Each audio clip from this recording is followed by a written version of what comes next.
राजा युधिष्ठिर से कहा नारद जी ने कि गृहस्थ आश्रम बड़े आराम से सुख सुविधा से भगवत प्राप्ति कर सकता है। क्या करे? जो गृहस्थी के कार्य हैं उन सब कार्यों को वो भगवान श्री कृष्ण के चरणों में समर्पित कर दे। गृहेषु वस्थितो राजन क्रिया कुर्वन् गृहोचिताः। गृहस्थी में उचित क्रियाएं, पापमयी नहीं, उचित क्रियाएं जो गृहस्थ धर्म के अनुसार भागवतिक क्रियाएं, किसानी, व्यापार, नौकरी, जो आप कर रहे हैं पर उचित, पापाचरण पूर्वक नहीं, वो क्रियाएं भगवान को अर्पित कर दे। और कह रहे हैं उपासित महामुनीन, जो तुम्हारे दरवाजे पे भगवत प्रेमी संत महात्मा आ जाए या उनके यहां जा करके, गृहस्थी में ये जरूर है कि अगर 4 रोटी आप कमाते हैं तो 1 रोटी की व्यवस्था ऐसी कीजिए जो गाय को है, पशु पक्षी को है, संत महात्मा को है, आप दे सके। रोज नहीं संत महात्मा मिलते तो 1-1 रुपया इकट्ठा कर लो। महीने 2 महीने में ऐसी जगह जाओ जहां भगवत प्रेमी महात्मा वास करते हैं, एक ही महात्मा को भोजन पवा दो, एक ही महात्मा को वस्त्र दे दो। कह रहे हैं गृहस्थ धर्म में उपासित महामुनीन, संत महापुरुषों की उपासना करे और जो कर्म करे वो सब भगवान श्री कृष्ण को समर्पित करे। और आगे बहुत बढ़िया बात करे, श्रवण भगवतो भीक्ष्णो मवतार कथामृतम सद्दधानो यथा काल मुपशांत जनावृता। महीने 2 महीने में 3 महीने में अवकाश निकालना चाहिए गृहस्थ को और तीर्थयाटन करना चाहिए। जैसे भगवत धाम वृंदावन आ गए, काशी चले गए, हरिद्वार चले, जहां जिसकी भावना है वहां जा करके, इसीलिए कहते चाहे 1 रुपया निकालो, निकाल करके अगर रखोगे तो तुम्हें जाने में सुविधा होगी कि धर्म के लिए हमने 2-4 हजार रुपये निकाल रखे। अवकाश मिलने पर तीर्थों की यात्रा करें और वहां 1-2 दिन वास करें। और श्रवण भगवतो भीक्ष्णो अवतार कथामृतम, भगवान की जहां चर्चा हो रही हो वहां जाकर सुनना चाहिए। संत महात्माओं का नशा होता है भगवान की चर्चा करना। तो जहां तीर्थों में गए तो कहीं ना कहीं भगवत चर्चा हो रही होगी, पूछना चाहिए यहां कहां सत्संग होता है, कहां भगवत चर्चा होती, जाकर वहां सत्संग में बैठो, भगवत चर्चा सुनो। 2 महीने में 3 महीने में किसी न किसी तीर्थ स्थान का 1-2 दिन सेवन करो। और कह रहे सत्संगा क्षण कई संग मात्म जायात्म जादिशु, बड़े ध्यान से सत्संग सुनो। जब आप सत्संग सुनोगे तो आपके अंदर विवेक होगा, जब विवेक होगा तो स्त्री आसक्ति, पुत्र आसक्ति, धन आसक्ति, घर आसक्ति ये क्षीण होने लगेगी। शरीर में, स्त्री में, पुत्र में, धन में जो आसक्ति है वो सत्संग से सुने हुए विवेक से धीरे धीरे छूटती जाती है। और एक दिन उसे निश्चय हो जाता है कि ये सब कुछ छूट जाएगा, तो उसके हृदय में लक्ष्य बन जाता है भगवत प्राप्ति। देवर्षि नारद जी ने उपाय बताया, जो भी कर्म करते हो पवित्र कर्म करो, भगवान को समर्पित करो। संत महापुरुषों की सेवा करना गृहस्थ का परम धर्म है। आपके पास बिल्कुल नहीं है, कुछ नहीं है, तो 1 दिन का भोजन छोड़ दीजिए, उपवास कर लीजिए, आप किसी संत को पवा दीजिए। 2-4 महीने में इतना अर्थ एकत्रित कर लीजिए कि आप समीप के तीर्थ स्थान में जा सके और वहां भगवत चर्चा सुने, सत्संग सुने। सत्संग से विवेक उत्पन्न होता है और विवेक से घर परिवार की आसक्ति नष्ट होती है। और आसक्ति क्षीण होने पर यह दृढ़ निश्चय होने लगता है कि सब कुछ छूट जाएगा, तो जीवन का परम लक्ष्य है भगवत प्राप्ति। बुद्धिमान पुरुष को आवश्यकता के अनुसार ही घर और शरीर और परिवार का सेवन करना चाहिए। बाहर से खूब प्रेम वाला व्यवहार करे, वो अंदर से भगवान का नाम जप करे, भगवान से प्रेम करे, सोचता रहे कि पता नहीं किस समय पुत्र चला जाएगा या पत्नी चली जाएगी, क्योंकि ये सब नियत समय के लिए इस मृत्यु लोक में आए हुए हैं। अंदर से भगवान का नाम जप करे और बाहर से सबसे व्यवहार ऐसा करे जैसे बहुत प्रेमी आदमी है, और अंदर से किसी से प्रेम ना करे, अंदर से एकमात्र भगवान से प्रेम करे। बाहर साधारण पुरुष जैसा व्यवहार रखे और अंदर से असाधारण भक्ति का भाव रखे। माता पिता भाई बंधु पुत्र मित्र, जाति वाले रिश्तेदार नातेदार, ये सबसे प्रेम करे, ममता किसी से ना करे। प्रेम भगवत स्वरूप में, सब में भगवान है, इस भाव से प्रेम करे, ममता किसी से न करे। भीतर ममता न रहने दे, ममता का अनुमोदन न करे।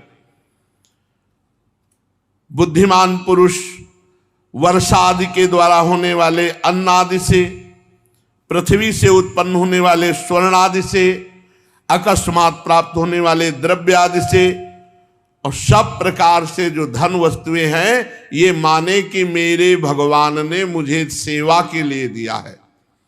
परिवार की सेवा, संत सेवा, तीर्थ यात्रा, सत्संग श्रवण, प्रारब्ध के अनुसार जो तुम्हें मिला उसी में राजी रहो। अरबपति बनने की चिंता मत करो, नहीं तो परेशान हो जाओगे, अधर्म में रति हो जाएगी और आपका चैन शांति ये सब खो जाएगा। जितना प्रभु ने दिया है उतने में ही हमारा काम चल जाए। जथा लाभ संतोष सदा काहू सो कछु न चाहोगो, ऐसे गृहस्थ को भगवत प्राप्ति हो जाती है। कैसे गृहस्थ को? जितना दिया है उतने में संतुष्ट है, जो कर्म करता है भगवान को अर्पित करता है, नाम जप करते हुए माता पिता परिवार की सेवा करता है और कुछ अर्थ एकत्रित करता रहता है। 2-4 महीने में तीर्थ यात्रा, धाम यात्रा, सत्संग आदि श्रवण करके भगवान के नाम में जीवन को समर्पित कर दिया, वो भगवत प्राप्त हो जाता है। मनुष्य को विचार करना चाहिए कि उसका अधिकार केवल उतना ही जितना खाता है, जितने पे सो रहा है उतने पे। बहुत बहुत धनी बनने की चिंता न करे। लोग जितना है उस पे संतुष्ट नहीं है, इसीलिए अशांत हैं, चिंतित हैं, इसीलिए अधर्माचरण पापाचरण बन जाता है। जो ये विचार करता है कि मेरे पास सारी वस्तुएं सेवा के लिए हैं, जितना धन दिया जितनी वस्तुएं हैं वो पर उपकार के लिए है, सेवा के लिए। अपने शरीर की भी सेवा, शरीर संबंधियों की सेवा और अन्य जनों की सेवा, इसी सेवा रूपी परम धर्म से गृहस्थ भगवान को प्राप्त करता है। मनुष्य जब अधिकार से अधिक भोगने की चेष्टा करता है तब पाप कर्म बनता है। हरिन, ऊंट, गधा, बंदर, चूहा, रेंगने वाले सांप, पक्षी, मधुमक्खी, ये जितने जीव हैं इनका कभी अहित ना करे, इनको कभी मारे ना। अरे सांप है, अरे ये है, नहीं। इनका स्वभाव भगवान ने रचा है, ये प्रकृति में उद्दंडता करेंगे। जैसे बंदर है वो अपने तो आप उसको मारिए मत, आप उसको पीड़ा मत पहुंचाइए, हटा दीजिए। ऐसे सांप है, बिच्छू है, छिपकली है, इनको हटा दीजिए। मच्छर है, हटा दीजिए। आप मच्छर वाली जाली लगा कर सो जाइए, लेकिन मारिए मत। शास्त्र आज्ञा करता है कि गृहस्थ धर्म में इन जीवों को मारे नहीं। और प्रायः लोग मारते हैं, अपराध कर देते हैं। पता नहीं कौन जीव कर्म के अनुसार सांप बना है, आप उसे मार दिए तो वो कर्म सहित पाप तुम्हारे ऊपर लगेगा, भोगोगे फिर। ऐसे बहुत जीवों की हत्या लोग करते रहते, देखते ही मार देते हैं। अरे कौन सा महात्मा किस रूप में रह रहा, अपने कर्म का भोग भोग रहा है, आप उसे मार दिए देख करके। तो अपने जीवन में गृहस्थ आश्रम में ये सब जीव उनके आसपास रहते हैं। अब जैसे खेत में काम कर रहे, सांप निकल आया, बिच्छू निकल आई, बिस्खापर निकल आई, अब खेत में नुकसान पहुंचा रहे, चूहा है, बंदर है, बहुत से ऐसे जीव हैं। तो जो तुम पाप कर्म खेती में हो जाते हैं, जैसे हल जोत रहे हैं, फावड़ा चला रहे हैं, जीव कट जाते हैं, तो ये जो जीव नुकसान करते हैं उससे सारे पाप नष्ट हो जाते हैं। हम हटा दें, किसी जीव को मारे ना, ये सावधानी बता रहे हैं गृहस्थ धर्म के लिए। गृहस्थ मनुष्य को बड़ा कष्ट उठा करके अपने धर्म का पालन करना, परिवार का पोषण करना, उसमें जो नाम जप कर रहा है वो बड़ा सौभाग्यशाली है। गृहस्थ धर्म में बहुत से काम हैं, बहुत सी झंझटें, गृह कारज नाना जंजाला, ते अति दुर्गम शैल विशाला, वो पहाड़ के पहाड़ जैसे चिंताएं हैं। उस समय वो भजन कर रहा है, वो ऐसे समय में भजन कर रहा है कि उसको लाखों चिंताएं हैं, इसीलिए उसका भजन उसे भगवत प्राप्ति करा देता है, भोग भोगते हुए भी। नहीं, भोगों का सेवन करने वाला भगवत प्राप्त नहीं होता, पर गृहस्थ हो जाता है। क्यों? वो साधु सेवा करता है, ऐसे गृह कार्य में लगे होने पर भी तीर्थ याटन करता है, ऐसे गृह कार्य में लगे होने पर भी नाम जप करता है। गृहस्थ को चाहिए कि सबका हिस्सा बांट करके ही स्वयं उपभोग करे। जो घर का मालिक है उसे चाहिए कि सबका भोजन व्यवस्था करके फिर स्वयं भोजन। ऐसा नहीं आप अच्छे अच्छे पदार्थ पा लिए, बच्चों को, रोगी को, बूढ़े जनों को, नौकरों को आप निकृष्ट, ऐसा नहीं। पहले उनको पवाओ और फिर आप अपने लिए व्यवस्था करो। मुखिया मुख सो चाहिए, खान पान सो एक। खान पान एक जैसा होना चाहिए सबके लिए। अगर खान पान में बर्ताव करोगे तो अपराध बन जाएगा। भेदभाव का बर्ताव कि आप तो हलवा पा रहे हो, बूढ़े को बासी रोटी भेज दी, नौकर को बचा हुआ अन्न दे, ऐसे नहीं। नौकर को, बेटे को, बूढ़े को, रोगी को, अतिथि को समान भाव से सेवन करें। वही जो हम पाएंगे वही दूसरों को पवाएंगे। देखो, संतों को पवा रहे थे हरिराम व्यास जी, उनकी पत्नी परोस रही थी, उनके सामने दूध में मलाई गिर गई तो उनको बहुत दुख हुआ कि तुम्हारा शरीर ये पति है इसलिए तुमने इसमें मलाई, यद्यपि वो स्वाभाविक गिरा, उन्होंने त्याग दिया, जाओ आज से सेवा में प्रवेश नहीं तुम्हारा। फिर उन्होंने संतों से जब प्रार्थना की तो कहा सारे आभूषण बेचकर संतों को भोग पवाओ, तब फिर तुम्हारा प्रायश्चित मानेंगे। कुछ लोग अज्ञानी जन हैं कि स्त्री पुत्र में इतने आसक्त हो जाते हैं कि तीर्थ याटन, धर्म कार्य, भजन ये सब भूल जाते हैं। बस कमाओ, भोग भोगो, खाओ पियो, रुपया बैंक बैलेंस, यही जीवन है वो समझते हैं। फिर ऐसे लोगों का जो ज्ञान है वो उनको बहुत दुर्गति में डालता है, बस इतना ही ज्ञान रह जाता है। इसलिए गृहस्थ में बहुत जरूरी है सत्संग, बहुत जरूरी है अध्यात्म, बहुत जरूरी है नाम जप, बहुत जरूरी है भगवान की शरणागति। यहां तक कि उनकी इतनी बुद्धि भ्रष्ट हो जाती है कि वो अपने माँ बाप, इन पूज्य जनों को भी मारते हैं और मार डालते हैं। देवर्षि नारद जी कह रहे हैं, जयहार्थे यदर्थे स्वा प्राणान हन्याद वा पितरम गुरुम तस्याम स्वत्वम स्त्रियाम जयहाद यस्तेन हृजितो जिता। ये अजितेंद्री लोग स्त्री भोग में इतने आसक्त हो जाते हैं कि जैसी सलाह दे बस वैसे ही करना। वो अपने माँ बाप को भी मारते हैं और माँ बाप को मार डालते हैं। देवर्षि नारद जी कह रहे हैं, स्वाप्राणन हन्याद वा पितरम गुरुम, यहां तक कि अपने गुरुजनों को भी वो मार डालते हैं, गुरुजनों को भी वो मारते हैं। गुरु जहर दे दिया, कितनी जगह ऐसे आता है। जो चतुर सुजान हैं वो सबको भगवत भाव से प्यार करते हैं, पर स्त्री पुत्र आदि में ममता नहीं रखते, वही नित्य विजयी भगवान अजित को प्राप्त होते हैं। वो गृहस्थ होते हुए भी भगवान को प्राप्त होते हैं।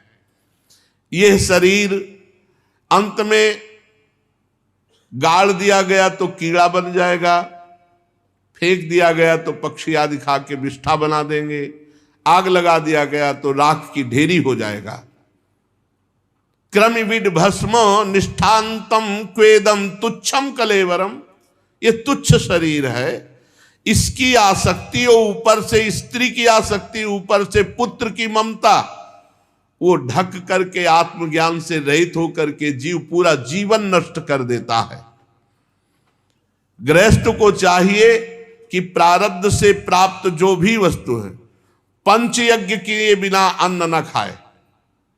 चलो हम कह रहे हैं तुम्हें ज्ञान नहीं है हवन करने का, तो एक रोटी गाय को निकाल दो, एक रोटी में कौआ चिड़िया आदि को पवा दो, 5 ऐसे आहुति के लिए 5 कवल निकाल करके जरा सा घी और चीनी लगा करके आग में भगवान का नाम लेते हुए ही अर्पित कर दो। अग्नि भगवान का स्वरूप है, तभी तो सब पवित्र। अस्पताल में केवल डॉक्टर बैठे रहते थे, जब स्कूल जाते थे तो देखते थे हाथ वाला पंखा नौकर कर रहा है अच्छे से, और वो कुर्सी में बैठे हुए, कोई मरीज नहीं दिखाई देता था। सरकारी अस्पताल रास्ते में पड़ता था। और अब तो अस्पताल में आप चले जाइए तो बाजार सी लगी, भीड़ ही भीड़ लगी। क्यों? क्योंकि सब धर्म विरुद्ध आहार विहार आचरण, तो शरीर रोग ग्रसित। पंच यज्ञ किए बिना जो पाता है वो पाप पाता है। अन्नो, गीता जी में भी भगवान ने कहा जो मेरे को अर्पित नहीं करता वो पाप पाता है। कौन रोज गाय को रोटी निकालता है, कौन पक्षियों को डालता है, कौन 5 आहुति अग्नि में करता है, कौन अतिथि को पवाता है, कौन संत महात्माओं की तरफ, जो ऐसा करता है वो धर्मात्मा है। जो नाम जप करता है और ऐसे आचरण करता है भगवान को प्राप्त होता है। जो बुद्धिमान पुरुष हो उसे ये जरूर करना चाहिए। रोटी बने तो पहले गाय को निकालो, भगवान को भोग लगाओ, अग्नि देवता में 5 आहुति करो, कौआ चिड़िया कुत्ता इनके लिए निकाल दो। ये अधिकार है गृहस्थ का, इसको करना पड़ता है, नहीं तो पाप होता है वो अन्न जो बिना अर्पित किए पाया जाए।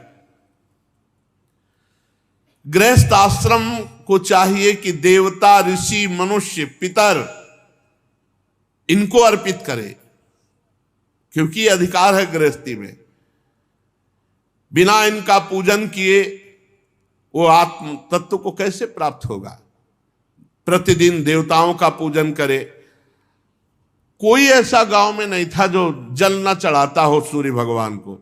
नहा धो के सब कुछ नहीं आता तो जय सूरज भगवान ऐसे जल चढ़ा रहे। हाँ, अब जल क्या चढ़ावे, 9 बजे तक तो सो रहे हैं, सूरज भगवान देख रहे, सो रहे हैं। ये सो क्या रहे, अपने जीवन को खो रहे हैं। ये बहुत गलत चल गया है, बहुत गलत। गांव में प्रभात फेरी 4 बजे होती थी भैया, 4 बजे 10-20 लोग गांव के नाम कीर्तन करते हुए, ढोल बजाते हुए सब जग जाते थे। कितना पवित्र था। शाम के टिम टिम टिम दीपक या लालटेन जल रही, उसी में रामायण हो रही, 10-20 बूढ़े लोग बैठे, अपने लोगों को सबको बैठा ला जाए, चलो रामायण हो रही, बैठो चल के, श्री राम जय जय राम कीर्तन करवाए, 5-10 मिनट रामायण हुई, भागवत हुई, कितने बढ़िया मंगलमय। अब तो मोबाइल से फुर्सत नहीं है, तो कीर्तन कब करें और कब पाठ करें, मोबाइल में सब कुछ है। देवता महात्मा ऋषिगण और अन्य जीवों की उपासना करना ये गृहस्थ के लिए परम कर्तव्य है। दरवाजे में निकले, देखे कोई अतिथि तो नहीं, कोई संत महात्मा तो नहीं, गाय कुत्ता चिड़िया पशु पक्षियों के लिए अन्न निकाल दिया। फिर अपने अधिकार के अनुसार यदि यज्ञ के बाद प्रसाद पाया जाए तो यज्ञ भोक्ता भगवान तृप्त होते हैं उससे। घर में तो पहली रोटी तो गाय के लिए ही बनती ही थी। दूसरी भोग की थाल वो बन करके रखी रहती थी, बाद में पवाई जाती थी। पहले ठाकुर जी को भोग लगेगा, फिर बाद में गाय को जाएगा। फिर उसमें से एक रोटी के टुकड़े करके छप्पर छत में डाल दिए जाते थे कि कौआ चिड़िया, और रोज आ जाते थे, उनका नियम था। अगर लेट हो जाए तो काव काव करने लगते थे, क्योंकि वो सब भगवत स्वरूप है। युधिष्ठिर वैसे तो समस्त प्राणी भगवान के ही स्वरूप हैं, परंतु भगवत भक्तों के मुख में, ब्रह्म ऋषियों के मुख में अर्पित किया हुआ जो अन्न है वो साक्षात भगवान पाते हैं, किसी संत महात्मा भगवान के भक्त को। पर अब तो बहुत विचित्र है, संत महात्मा मिलना बहुत कठिन है।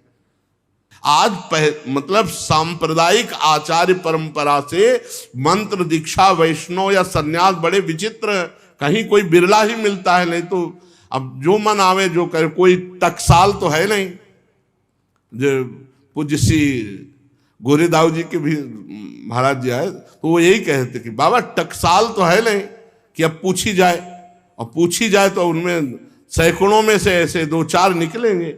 जैसे काशी में था तो टकसाल पूछी जाती थी, तुम्हारा योग क्या है, योग पट क्या है, तुम्हारा प्रेम पट क्या है। अब योग पट प्रेम पट सच्चा साधु तो सिखाया जाता है, गुरु परंपरा से दिया, सन्यास में तुम्हारा आश्रम कौन सा है? तो असली है तो उसमें सरस्वती, नंद, तीर्थ आश्रम ये 4 सन्यासियों के है। तो आपका मठ कौन सा है?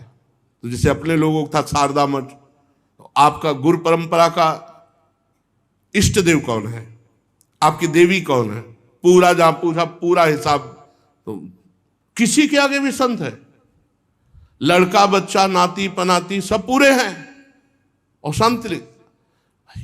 हम मानते हैं कि भगवत भक्ति कोई भी कर सकता है, साधुता के लक्षण कोई भी धारण कर सकता है, लेकिन वैराग्य निवृत्ति मार्ग पर छाप नहीं लिख सकते आप। उसके लिए एक मर्यादा है। अब तो कुछ भी नहीं, पैजामा कुर्ता और बहुत बड़ा संत, उसके आगे भी लिखा हुआ संत, और पैजामा कुर्ता है, लड़का बच्चा है, मेहरिया लड़का बच्चा है, सब व्यवस्था है। बड़ी विचित्र भगवान की कलयुग की गति है, कोई भी लिख सकता है। तो ये जो भगवान के प्रेम, हम इसीलिए इसमें बोलना पड़ा कि कह रहे कि यद्यपि भगवान सब में विराजमान, पर जब संतों को पवाओ तो सीधे भगवान पाते हैं। बहुत बहुत विचित्र, बहुत एक तो बहुत तरह की ऐसी मिलावटी हो गई है जिससे ये पता चलना मुश्किल कि कौन वैष्णव है, कौन बनावटी है, कौन सत्य सज्जन। भगवान से प्रार्थना करे कि मुझे संतों की सेवा करने का अवसर दे, तो वो संत से मिला देंगे, क्योंकि भगवान ही संत को, भगवान ने स्वयं कहा सातों सम मोहिमय जग देखा और मोते अधिक संत कर लिखा। जैसे इसमें लिखा है सब में भगवान है, पर संतों में विशेष। भगवान को पवाना है तो संतों को पवाओ। ऐसे भगवान सबरी जी के सामने 7वीं भक्ति कह रहे सातों सब मोहिमय जग देखा और मोते अधिक संत कर लेखा, मेरे से भी अधिक। तो जैसी संतों को, वैष्णव जनों को, ब्रह्म ऋषियों को पवाने में से भगवान को तृप्ति होती है, वैसी अग्नि में स्वाहा करने से नहीं होती। जब गृहस्थी में श्राद्ध का समय आवे तो जो अपने अनन्य धर्म में है, श्यामा श्याम में, उनको कोई जरूरत नहीं। जो इस अनन्य धर्म में दीक्षित नहीं, उनको श्राद्ध जरूर करना चाहिए अपने पितरों का, जिससे पितरों की तृप्ति होती है, ऐसा शास्त्र आज्ञा करता है। इसके सिवा व्यतिपात, दिन 6, चंद्र ग्रहण, सूर्य ग्रहण, द्वादशी, एकादशी, इनमें गृहस्थ को चाहिए कि संभोग नहीं करना चाहिए। जैसे चंद्र ग्रहण का भूल न करे, नहीं तो भारी अपराध होता है इनमें। चंद्र ग्रहण है, सूर्य ग्रहण है, एकादशी है, द्वादशी है, भगवान की जन्म तिथियां, कृष्ण जन्माष्टमी, राधाष्टमी, रामनवमी, नवदुर्गा, ये जो पवित्र दिन है, इनमें बहुत संयम से रहना चाहिए गृहस्थ धर्म में। कार्तिक नवमी, अक्षय नवमी, अक्षय तृतीया, ये जो पवित्र तिथियां हैं, पवित्र, इनमें बड़ा पाप होता है अपनी पत्नी से भी सहवास करने पर। माघ शुक्ला सप्तमी, इनमें भी अमावस्या है, पूर्णिमा है। उत्तर भाद्रपदा के योग में बहुत कम समय, और संध्या के समय, मध्याह्न दोपहर के समय, दिन में, ये सब निषेध है। इन अवसरों पर पूरी शक्ति लगा करके व्रत रहे, नियम से रहे, संयम से रहे, भजन बढ़ावे गृहस्थी धर्म में, तो उसे अक्षय फल की प्राप्ति होती है।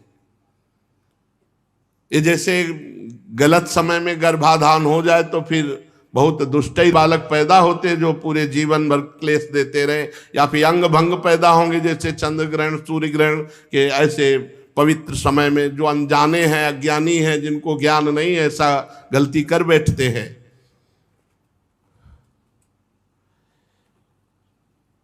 युधिष्ठिर में उन स्थानों का वर्णन करता हूं जो धर्म आदि श्रेय की प्राप्ति कराने वाले हैं। सबसे पवित्र देश वह है जिसमें कोई भगवान का भक्त रहता है। पवित्र स्थान कौन है? बोले जिस नगर में, जिस क्षेत्र में कोई भगवान का भक्त, कोई संत महात्मा रहता है, वो पवित्र है। एक नगर में अगर एक संत है तो पवित्र है। तो सोचो धाम है, यहाँ तो सभी संत हैं, यहाँ असंत कौन हो सकता है? वैष्णव धाम है, भगवान कृपा करके ही यहाँ तो बुलाते हैं। और दान सत्पात्र को देना चाहिए।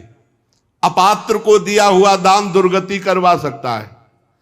इसलिए भोजन तो किसी को भी दे सकते हैं, ठंडी में कांप रहा है वस्त्र दे सकते हैं, लेकिन रुपया बहुत होश से दो। जहां देने से पता है कि ठीक जगह प्रयोग किया जाएगा। अगर वो रुपया लेकर गलत जगह प्रयोग करता है, शराब पीता है, तो अपात्र को आपने दान दे दिया, बहुत संभल करके। सबसे बड़े पात्र है श्री भगवान, भगवान को अर्पित करें। लो, आपकी वस्तु आपको है, अब दुरुपयोग करे तो आप देखो, आप जानो, आप संभालो। और वैसे संत जन यही करते हैं कि भगवान के सामने रखवाते हैं, रखो श्री जी के सामने, वो इस सत्पात्र है। चराचर जगत उन्हीं का है। जहां भगवान का श्री विग्रह विराजमान हो और जो तपस्या परायण हो, विद्वान हो, दयावान हो, भगवत भजन परायण हो, जो गंगा यमुना के पावन का सेवन करता हो, ऐसो सत्पात्र को दान की महिमा लिखी हुई है।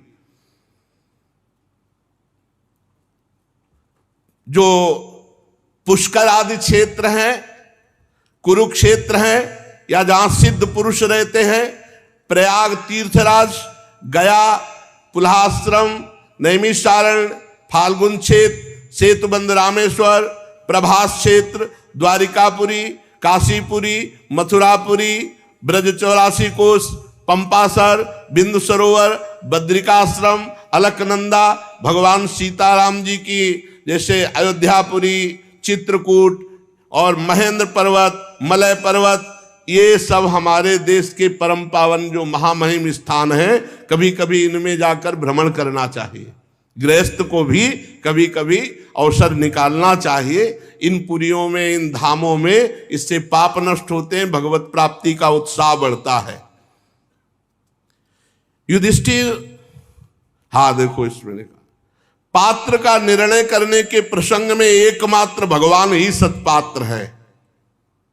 वाह, जो अभी हमने भाव से कहा वही शास्त्र प्रमाणित। पात्रम त्वत्र निरुक्तम वही कवि भी पात्र वित्तमयी हरिवैक, एकमात्र हरि। तो जो हरि में स्थित है, हरि चिंतन परायण है, या हरि का श्री विग्रह है, वही सत्पात्र है। क्योंकि जो हरि का चिंतन करता है वो कोई नशा नहीं करेगा, गलत जगह प्रयोग नहीं करेगा और डर रहेगा। ऐसा नहीं कि तुम्हें धन मिल गया तो तुम्हारा हो गया, नहीं, सिर्फ मुनीम हो तुम, सही जगह खर्चा करो, नहीं तो तुम नरक जाओगे। सही जगह अर्थ ये गृहस्थों का अर्थ ऐसा नहीं कि ले लिया तो बस हो गया, नहीं, दुर्गति हो जाएगी। जिस हेतु से मिला है उसी हेतु में खर्चा होना चाहिए, नहीं मत लो। देखो ना, अभी तुम्हारे यज्ञ की बात है, देवता, ऋषि, सिद्ध, सनकादि सबके रहने पर भगवान श्री कृष्ण को ही पात्र समझा गया अग्र पूजा का। असंख्य जीवों से भरपूर इस ब्रह्मांड रूप महावृक्ष के एकमात्र मूल हैं भगवान श्री कृष्ण। इसलिए संपूर्ण पूजा, संपूर्ण दान इन्हीं को करना चाहिए। अब इसका भाव समझिए। अब हम जिसको दें उसे भगवान श्री कृष्ण का भाव रख करके दें कि भगवान इसमें विराजमान, उन्हीं को दे रहे हैं। इससे बहुत बड़ा लाभ, अनंत गुना दान का लाभ मिलता है। सबके शरीर रूपी पुर में प्रभु विराजमान, इसीलिए उनको पुरुष कहा गया। पशु पक्षी शरीर आदि की अपेक्षा मनुष्य श्रेष्ठ है। मनुष्यों में वो श्रेष्ठ है जो तपस्या परायण है, जो भजन परायण है। तो जो तपस्वी है, भजनानंदी है, भगवान के भक्त है, ये सत्पात्र हैं, इनको दान करना चाहिए। युधिष्ठिर, भगवान की जो प्रतिमा है, श्री विग्रह है, ये भगवान का अवतार है, अर्चा अवतार। इसमें जरूर सेवा भावना होनी चाहिए। हरेर अर्चा क्रियायै कवि भी कृताहा। बड़े बड़े ज्ञानी जन, विद्वान जन कहते हैं जो हरि अर्चा करता है, जैसे पुत्र होता है ना, तो होता है कि बुढ़ापे की लकड़ी कभी काम आएगा। ऐसे ही हमारे अर्चा विग्रह भगवान, जिसके कोई नहीं है और भगवान की सेवा करता, तो अंत समय भगवान कोई न कोई रूप लेकर आते हैं, उसकी सेवा करते हैं और भगवत प्राप्ति कराते हैं। अर्चा विग्रह जरूर रखना चाहिए, ठाकुर सेवा जरूर रखनी चाहिए, जरूर ठाकुर सेवा जरूर होनी चाहिए, सबके पास होनी चाहिए। हमारा जीवन जब तक है तब तक हम करेंगे नहीं तो हम पड़े पड़े केवल आपको देखेंगे। अब आप करो, अब आप करो, आप सर्व सामर्थ्यशाली हो। अब मैं आपकी सेवा करने योग्य नहीं हूं, तो अब आप देखो। पक्का देखते हैं, हमने देखा है, पक्का देखते हैं। युधिष्ठिर जो भगवान के श्री विग्रह की सेवा अर्चा करता है, तो भगवान बड़ी बड़ी तपस्या विद्या और गुणों से जैसे नहीं रीझते, वैसे सेवा से रीझते हैं। बहुत सुंदर। भगवान कभी मांग नहीं करते। तुम्हारे पास जो है, जैसे धन्ना जी एक बाजरे की सूखी रोटी केवल रखते थे, वही था ही घर में, वही ठाकुर जी पाकर उनके साथ खेलते थे। आपके पास जो सेवा है, ठाकुर सेवा, जो आपके पास है, जितनी सामर्थ्य है, भावपूर्वक। वो जब जगते हैं तो लगता है जग गए, और जब सोते हैं तो दिखाई देता है सो रहे हैं। पक्का पक्का। और पूरे दिमाग को अपने कब्जे करके बात करते हैं, दिमाग को कब्जे में कर लेते हैं। मुझे ये पहनना है, मुझे ये ओढ़ना है, मुझे ऐसा, मुझे ऐसा। और कैसे सब बातें थोड़ी बताई जाती है। ये प्रतिमा नहीं है। आपके घर में जो ठाकुर हैं, अगर उनको प्रतिमा मानोगे तो प्रतिमा ही होगा। अब जैसे ऐसे भोग दिखा दिया, ऐसे भोग तुम्हें दिखा दिया जाए, थाली ले जाया जाए तो कैसा लगेगा? कैसा लगेगा तुम्हें? अपमान नहीं लगेगा कि ढंग से देख ले भी लेती और दिखा के चल दिए? ऐसे थाली रखे और उठा के चल दिए, ऐसे नहीं। कवल कवल पवाओ, फिर वो आपसे बात करने लगेंगे। जीवन का परम लाभ आपको हम बता रहे। ऐसे खेलते हैं कि वो सब बातें नहीं कही जा सकती, इसलिए अब आपसे कहते सेवा जरूर विराजमान करो, इनको दुलार करो, इनको जगाओ, इनको शयन करवाओ, इनको भोग लगाओ, इनकी आरती करो, इनको गले से लगाओ, इनसे बातें करो, इनसे खेलो, इनको डांटो, इनसे हंसो। यही इन्हीं से करो। देखो आपके, देखो ना कैसे, तुम्हें कैसे बताए, खुद आते हैं अपने आप, कैसे कैसे लीलाएं करते हैं कि बस यही रह जाता है, नाथ आपकी शरण में हूं, प्रभु आपकी शरण में हूं। कैसे, अरे आपको कैसे बताए, रात में बैठ जाओ, रोते रहो उनकी झांकी देख करके, कैसे वो सो रहे लाड़ले। जिंदगी में कभी ये सब तो देखने को नहीं मिला ना। तो ऐसा दुलार आता है कि जैसे माँ को अपने बच्चे पे दुलार नहीं आता, ऐसे दुलार आता है जब आप अपने श्री ठाकुर जी को दुलार करते हैं, ठाकुर जी को। हाँ, जीवन का यही लाभ कि आप एकांत में बैठे सोच रहे हैं कि आज ठाकुर को क्या पहना है, आज क्या पवाए। आपको सच्ची कहते हैं, ये वृंदावन धाम है, ये केवल प्यार दुलार से हमारे ठाकुर जी रीझते हैं। प्यार दुलार, यहाँ बड़े बड़े तपस्वियों का जहाँ प्रवेश नहीं है, वहाँ जरा सा आप प्यार दुलार, पत्रम पुष्पम फलम तोयम, जरा सा कितना सुख मिलता है जब एक गिलास में मलाईदार बढ़िया दूध केसर पड़ा हुआ और आप उनके मुख में लगा रहे और भाव कर रहे हैं, हमारी प्रिया जो, हमारे लाल जो दूध पी रहे हैं। और फिर आप गोद में लेकर एक एक को शयन करा रहे, फिर चरण चाप रहे, फिर आप उठा रहे हैं। और रात्रि में कई बार उठकर जब देख रहे हैं कि अपने लाडले कैसे शयन कर, अरे ये बातों वाली उपासना नहीं है, इसमें चित्त जोड़ने वाली उपासना। प्रेम सहित हुलसात सेवा श्यामा श्याम की जय मन भात, दिन दिन प्रति अनु। कभी अपने ठाकुर को ऐसे छाती से लगाओ, ऐसे छाती से लगाओ, फिर देखो आपके दिल में कैसा होता है। और उनको फिर शयन कराओ और फिर उनके चरण चापो और फिर दुलार करते हुए पद सुनाते हुए शयन करो। लड़े तीजू के नयनन नींद घुरी, श्यामा जू के नयनन। बहुत धीरे धीरे चीख चीख के लगे, क्योंकि शयन कर ले जा रहे हैं। हाँ, आलस बस जो बन बस मद बस, पी के अंश ढुरी, लड़े तीजू के नयनन। या नागरी निकुंजन किसलय दल रचित सैन, कोक कला कुशल कुंवरी अति उदाररी। अब जब उठा रहे हैं, हमारे लाडले कैसे बड़े भाव से उठा रहे हैं, भोग लगा रहे। अब जैसे सत्संग सुनने आना है और आपके ठाकुर शयन कर रहे हैं, फौरन उठाओ, कुछ पवाओ, दूध और फिर सैर कर जाओ, 8 बजे आएंगे, 9 बजे आएंगे, फिर हम आपसे मिलेंगे, फिर उनको उठाओ, फिर स्नान कराओ। हमको पीड़ा होनी चाहिए कि रात्रि के 7 बजे से सुबह 8 बजे तक कुछ भोग ही नहीं लगाया। नहीं नहीं नहीं, कुछ ना कुछ लगाओ, कुछ लड्डू, कुछ पेड़ा ऐसे रखो, जल रखो, एक कटोरी 2 पेड़ा पवाए, फिर सो जाओ, सो जाओ। अब हम सत्संग सुन के आएंगे, तब आपको स्नान कराएंगे, तब फिर भोग। ऐसे प्यार से यहां कह रहे हैं कि अन्य युगों में जैसे त्रेता युग आदि है, उनमें खूब भजन की, ध्यान की प्रधानता थी। अब इस समय सेवा की प्रधानता, नाम जप करते, बहुत जल्दी ठाकुर जी जाते सेवा से, बहुत जल्द। और ये मत समझो कि आपकी सेवा स्वीकृत हो रही कि नहीं, कि हमने जल पिलाया ठाकुर जी ने तो पिया नहीं, हमने भोग लगाया ठाकुर, पूरा का पूरा वो पाते हैं, पूरा का पूरा। तो अपने जो ठाकुर हैं ऐसे ही आप भाव से करो, यही आपको ले जाएंगे और इन्हीं के साथ रहना है। ये विग्रह रूप जो है ना, करो सेवा थोड़े दिन, फिर देखो ये कितने सुंदर है, इनका जो रूप प्रकाशित होता है ना, पूछो मत। बस हम तो इतना आपसे कहते हैं, भगवान की शरण में रहो, खूब नाम जप करो और रात दिन इनके सेवक बन के रहो। गृहस्थ हो चाहे विरक्त, सेवक बन करके रहो, बस इसी से ही उद्धार कर देंगे। नहीं तो दैवी हिंसा गुणमयी मम माया दुरत्या। खूब नाम जप करो, अपने कर्मों को भगवत समर्पित रखो और इनको जरूर विराजमान कर लो।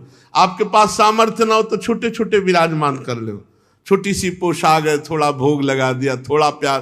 ठाकुर सेवा जरूर, ठाकुर सेवा से निश्चित सारे कर्म भस्म हो जाएंगे और भगवत प्राप्ति हो जाएगी। वो लाडले बैठे हैं सामने, साक्षात बैठे, कण कण में हैं, तो फिर श्री विग्रह में क्यों नहीं है। खूब रात दिन इनका दुलार करो, सेवा करो। शेष चर्चा आगे। श्री राधा वल्लभ लाल।